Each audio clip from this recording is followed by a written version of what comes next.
எல்லோருக்கும் வணக்கம். இன்னைக்கு நம்ம பார்க்கக்கூடிய சப்ஜெக்ட் தி கோப்ரா எஃபெக்ட், நாகப்பாம்பு விளைவு. இந்த டேர்ம் கேள்விப்பட்டிருக்கீங்களா? த கோப்ரா எஃபெக்ட்னு கேள்விப்பட்டிருக்கீங்களா? எக்கனாமிக்ஸில், பொருளாதாரத்தில் யூஸ் பண்ணுற ஒரு டெர்மினாலஜி தான் தி கோப்ரா எஃபெக்ட். அப்படின்னா என்னென்னா, ஏதோ ஒரு பிரச்சனை இருக்குன்னு வச்சுக்கோங்களேன், அதுக்கு ஒரு தீர்வு இருக்கும் இல்லையா? கண்டிப்பாக நிறைய பேர் உட்காந்து யோசிச்சிருப்பாங்க, ஒரு தீர்வு இருக்கும். அந்த தீர்வை ட்ரை பண்ணி பார்க்கும்போது அந்த பிரச்சனை முடியணும். கரெக்டா? அந்த பிரச்சனை முடியாமல் அந்த பிரச்சனை மேலும் பெரிய ப்ராப்ளம் ஆகிடுச்சுன்னா அது பேர் தான் கோப்ரா எஃபெக்ட். ஏன் இதுக்கு கோப்ரா எஃபெக்ட்னு பேர் வந்தது? நல்ல பாம்பு விளைவு அப்படின்னு ஏன் வந்தது?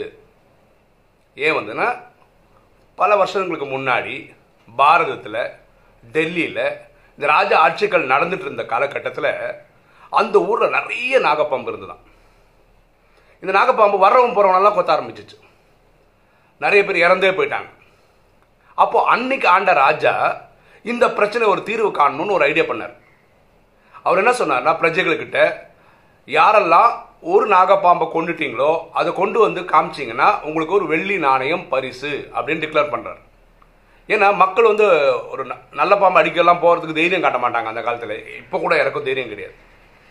அப்போ அதனால நல்ல பாம்போட எண்ணிக்கையை குறைச்சிடலாம் அப்படின்றதுக்கு ஸ்ட்ராட்டஜி பிளான் பண்ணியிருக்காரு. அப்புறம் மக்கள் வந்து அந்த வெள்ளி நாணயம் கிடைக்குதில்ல, இதுக்காகவாது அந்த நாகப்பாம்பை கொண்டுட்டு நேராக கொண்டு வந்து ராஜாட்ட காட்டுவாங்க, அந்த வெள்ளி நாணயம் வாங்கிட்டு போவாங்க. இந்த ஸ்கீம் ஒர்க் ஆக ஆரம்பிச்சிச்சு. மக்கள் பாம்பை கொண்டுட்டு ராஜாட்ட காட்ட வேண்டியது, ஒரு நாணயம் வாங்கிட்டு வெள்ளி நாணயம் கிடைக்கும். அப்போது நாகப்பாம்போட எண்ணிக்கை குறைய ஆரம்பிச்சிச்சு. மக்கள் பாம்பு கடியால் கொல்லப்படுறது குறைஞ்சு போச்சு. ராஜாவுக்கும் சந்தோஷம், மக்களுக்கும் சந்தோஷம். ஒரு 3 மாதம் இப்படி போயிடுச்சு. திடீர்னு 3 மாதத்துக்கு அப்புறம் என்ன ஆயிடுச்சுன்னா, இந்த நல்ல பாம்போட எண்ணிக்கை அதிகமாகிடுச்சு. இது எப்படா நடக்குதுன்னு கவர்மெண்ட் சைட்லேருந்து செக் பண்ணி பார்த்தா, இந்த கோழி வளர்க்குறது, ஆடு வளர்க்குறது, மாடு வளர்க்குற மாதிரி சில பேர் நாகப்பாம்பை வளர்க்க ஆரம்பிச்சிட்டாங்க. எதுக்கு? ஒரு பாம்பை கொண்டு போய் கொடுத்தானே கிடைக்கும், வெள்ளி நாணயம் கிடைக்கும். அதோட விவசாயம் ஸ்டார்ட் பண்ணிட்டாங்க. அப்போ ராஜா புரிஞ்சுக்கிட்டார், ஐயோ இதெல்லாம் இது தப்பான வழியில் போகுதுன்னு சொல்லிட்டு இந்த வெள்ளி நாணய பரிசை நிறுத்திட்டார். அப்போ இந்த பாம்பை எக்கச்சக்கமாக உருவாக்கி வச்சவங்க கதை அப்படியே ஃப்ரீயாக விட்டாங்க. அப்போ என்னாச்சு, முன்னாடி இருந்தோட பாம்போட எண்ணிக்கை அதிகமாகிடுச்சு. புரியுதுங்களா? ராஜா நல்ல எண்ணத்துக்கு தான் இந்த தீர்வை கொண்டு வந்தார். அது கொஞ்ச நாள் நல்லா தான் ஒர்க் ஆச்சு. ஆனால் என்னாச்சு, மக்களே சில குறிப்பிட்ட மக்கள் அதை தப்பாக பயன்படுத்திட்டாங்க வருமானத்துக்காக. அந்த ப்ராஜெக்ட் ஃபெயிலியர் ஆயிடுச்சு. இதனால தான் இந்த மாதிரி பண்ணுறதுக்கு கோப்ரா எஃபெக்ட், நல்ல பாம்பு விளைவு அப்படின்னு சொல்கிறாங்க. இனி ஒரு சம்பவம் பார்ப்போமே. வியட்நாம்னு ஒரு நாட்டில் ஹனாய் அப்படின்ற ஒரு சிட்டியில் என்ன ஆச்சுன்னா, எலிகளோட எண்ணிக்கை அதிகமாகிடுச்சு. அன்னைக்கு ஆண்ட கவர்மெண்ட்டு என்ன பண்ணாங்கன்னா, எலிகள் அதிகமாகும் போது பிளேக்னு ஒரு நோய் வரும், அதனால் நிறைய மக்கள் சாவாங்க. அதனால கவர்மெண்ட் என்ன முடிவு பண்ணாங்கன்னா, யாரெல்லாம் எலியை கொண்டு வந்து கொடுக்குறாங்களோ அவங்களுக்கு ஒரு பரிசு அப்படின்னு ஒரு திட்டம் கொண்டு வந்தாங்க. கொன்னுட்டு எலியை கொண்டு வரணும்னு அவசியம் கிடையாது. கொன்ன எலியோட வாழை மட்டும் கொண்டு வந்தால் போதும். அவங்க வீட்டாண்டே புதைச்சிட்டு வாழை கொண்டு வந்தால் அதுக்கு ஒரு சன்மானம் கொடுத்துருவாங்க. இது ஆரம்பித்த புதுசில் பியூட்டிஃபுல்லாக இருந்தது. எலிகளோட எண்ணிக்கை குறைய ஆரம்பிச்சிச்சு.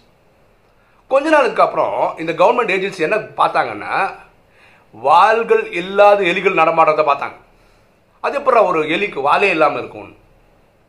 சில பேர் என்ன பண்ணிட்டாங்கன்னா, எலிகளை பிடிக்க வேண்டியது வாழை மட்டும் கட் பண்ண வேண்டியது, வாழை மட்டும் பிடிக்கும். ஏன் இந்த எலி அப்படியே ஃப்ரீயாக விட்றாங்கன்னா, எலியோட எண்ணிக்கை கூடனாதான் இதை கொண்டு போய் வாழை மட்டும் கொடுத்து காசு ஆக்க முடியும்னு நினச்சி அவங்க பண்ணதுனால அந்த ஸ்கீம் ஃபெயிலியர் ஆயிடுச்சு. Cobra effect. சரியா? அடுத்தது இன்னொரு எக்ஸாம்பிள் பார்ப்போமே. அமெரிக்காவில் பிலடெல்பியா அப்படின்னு ஒரு இடம் இருக்கு. அந்த ஊர் கவர்மெண்ட்டு அந்த ஊர் மக்கள் தொப்பையை குறைக்கிறதுக்காக ஒரு ஸ்கீம் கொண்டு வந்தாங்க. அதுக்கு என்ன காரணம்? தொப்பை அதிகமாகிறதுக்கு காரணம் என்னன்னா, அவங்க நிறைய சாஃப்ட் ட்ரிங்க்ஸ் குடிக்கிறாங்க, சோடா ரிலேட்டடாக குடிக்கிறாங்க, அதுதான் அவங்களுடைய தொப்பைக்கு காரணம் அப்படின்னு முடிவு பண்ணுறாங்க. எப்படி நிறுத்துறது? அதனால 2 லிட்டர் சாஃப்ட் ட்ரிங்க்ஸ் குடிச்சிங்கன்னா அதுக்கு வந்து $1 நீங்கள் டேக்ஸ் கட்டணும். அது பேர் சோடா டேக்ஸ்ன்னு கொண்டு வந்தாங்க. இது நல்ல எண்ணத்துக்காக கொண்டு வந்தாங்க, ஏதாவது தொப்பையை குறைக்கணும் அப்படின்றதுக்காக கவர்மெண்ட் கொண்டு வந்தது. ஓகேவா?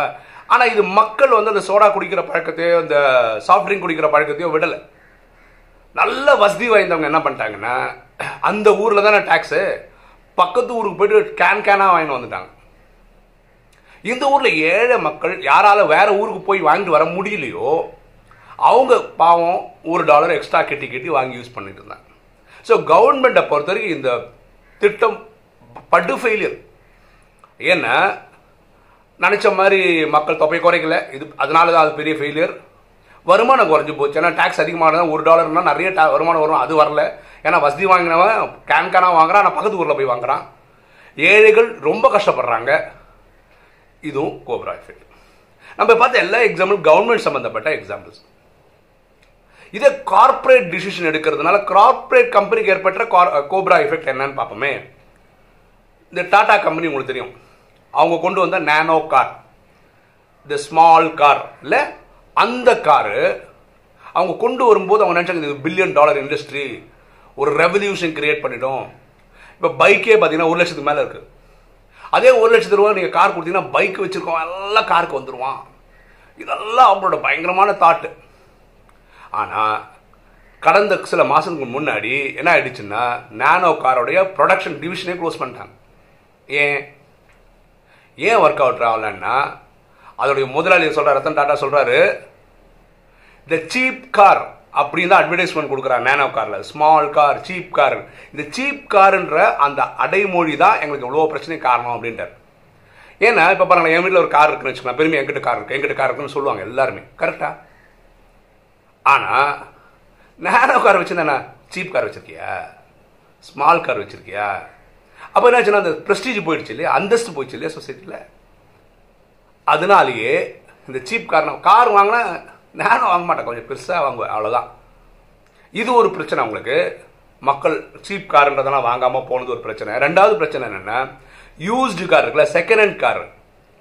அந்த கார் வந்து நானோ காரோட கொஞ்சம் பெருசாகவும் இருக்கும், அதோட கொஞ்சம் மைலேஜும் கொடுக்கும், நிறைய வசதி வாய்ப்புகளும் அதில் இருக்கும். செகண்ட் ஹேண்ட் கார்ன்றதுனால சில டைம் நானோ காரோட கம்மியான ரேட்லையும் கிடைக்க ஆரம்பிச்சிச்சு. இதனால என்னாச்சு, நானோ காரோடைய விற்பனை நின்று போச்சு. ஐடியா சூப்பர் ஐடியா தான், நல்ல ஐடியா தான், நல்லா இம்ப்ளிமெண்ட் பண்ணாங்க, இது வந்திருந்தா நல்லா இருந்திருக்கும், எல்லாம் கரெக்டு தான். ஆனால் எங்கே அடிபட்டுச்சு, அவங்களுடைய மார்க்கெட்டிங் ஸ்ட்ராட்டஜி அடி வாங்கிடுச்சு. மார்க்கெட்டிங்கில் அவங்க கொடுத்த அடைமொழி இது வாங்கிடுச்சு. சீப் கார்ன்ற வார்த்தை இது பண்ணிடுச்சு. உங்களுக்கு தெரியும் ஆப்பிள் ஃபோன், இது இனி ஒரு எக்ஸாம்பிள் கார்பரேட்டுக்கு. ஆப்பிள் ஃபோன் 2017 அவங்க ஆப்பிளே ஒரு இது ஒத்துக்கிட்டாங்க. அதாவது ஆப்பிள் பார்த்தீங்கன்னா ஒரு வெர்ஷனாக கொண்டு வரும் ஃபோனு. இப்போ iPhone 10 இருக்குன்னு வச்சுக்கோங்களேன், iPhone 6, iPhone 7 அப்படி மாறிலாம் வந்திருக்காங்க. அவங்க பழைய ஃபோன்ஸில் இருக்க பேட்டரி வந்து டீக்ரேட் ஆகுது, அதாவது சீக்கிரம் யூஸ் ஆகிடுதுன்றதுனால அவங்க லாயல்ட்டிக்காக, தன் கஸ்டமர் தன்னை விட்டு போகக்கூடாதுன்றது நல்ல எண்ணத்துக்காக என்ன பண்ணாங்கன்னா, $79 இருந்த ஒரு பேட்டரியை $29 கொடுத்தாங்க பழைய வெர்ஷன் ஃபோன்ஸ்க்கு. அப்போ இந்த கம்பெனி என்ன நினைச்சாங்கன்னா, நம்ம இவ்வளோ லாயலாக இருக்கோம்ல, அதனால நம்ம வந்து என்ன சீரீஸ் ஃபோன் இம்ப்ரூவ் கொண்டு வந்தால் கூட மக்கள் நம்ம கூடயே இருப்பாங்க அப்படின்னு நினைச்சாங்க. மக்கள் வேற மாதிரி யோசிச்சாங்க. என்னன்னா, நம்மகிட்ட iPhone 6 ஒரு எக்ஸாம்பிள் தான் சொல்றேன், 7, 8 ஏதாவது ஃபோன் இருக்குன்னு வச்சுக்கோங்களேன், அந்த ஃபோனுக்கு இந்த பேட்டரி மட்டும் மாற்றிக்க வேண்டியது, லாங் லைஃப் வச்சுக்க வேண்டியது. இப்போ அவங்க புது ஃபோன் வந்து ஐஃபோன் லேட்டஸ்ட் சீரீஸ்னா $1449 ஆகுது, கிட்டத்தட்ட $1500 ஆகுது. $1500 கொடுத்து ஒரு புது ஃபோன் வாங்குறதுக்கு பதிலாக இருக்கிற ஐஃபோனு எல்லா ஃபெசிலிட்டியும் பண்ணுது, அதுக்கு $29 கொடுத்து பேட்டரி மட்டும் மாற்றினா போதும் இல்லை, மக்கள் மாற ஆரம்பிச்சிட்டாங்க. இது ஒரு காரணம். ரெண்டாவது காரணம், இப்போ சைனீஸில் வந்து ஆண்ட்ராய்டு ஃபோன்ஸு புதுசு புதுசாக கம்மியான விலையில் அதிக ஆப்பிளில் இருக்க ஃபெசிலிட்டியோடு வருது. ஆப்பிளோட பிஸ்னஸ் வந்து $9 பில்லியன் குறைஞ்சிருக்கு இந்த பேட்டரி கொண்டு வர. இந்த பேட்டரி கொண்டு வந்தது அவங்களோட உள்ளோட தீர்மானம் தான், புரியுதுங்களா? அப்போது இந்த கோப்ரா எஃபெக்ட்லேருந்து நம்ம புரிய வருது என்னென்னா, ஏதாவது ஒரு கம்பெனி இல்லை உங்களுக்கே ஏதாவது புதுமையான ஒரு திட்டம் இருக்குது, புதுமையான ஒரு பிளான் இருக்குன்னா உடனே இறங்கி பண்ணிடாதீங்க. அப்போ என்னன்னா, அதோடைய சில பேர் அதை வேற மாதிரி யூஸ் பண்ணிப்பாங்க, அதை வந்து உங்கள் பிஸ்னஸை மொத்தமாக காலி பண்ணுறதுக்கும் வாய்ப்புகள் இருக்குது.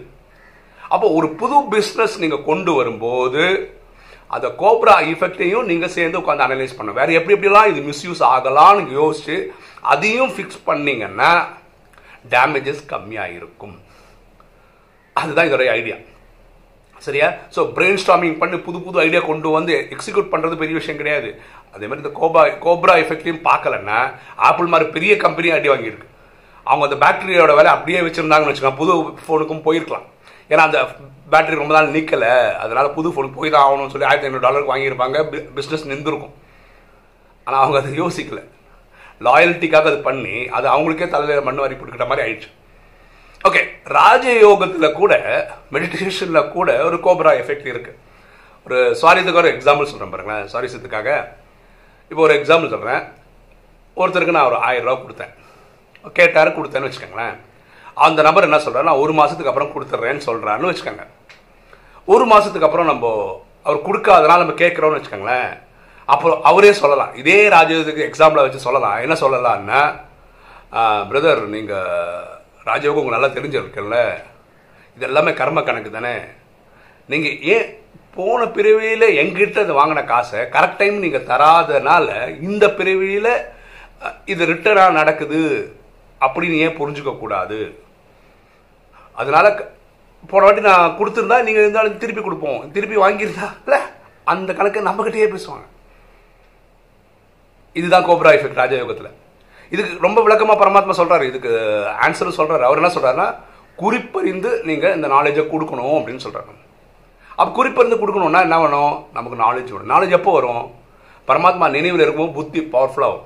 புத்தி பவர்ஃபுல்லாகும், மனசு கட்டுப்படும்.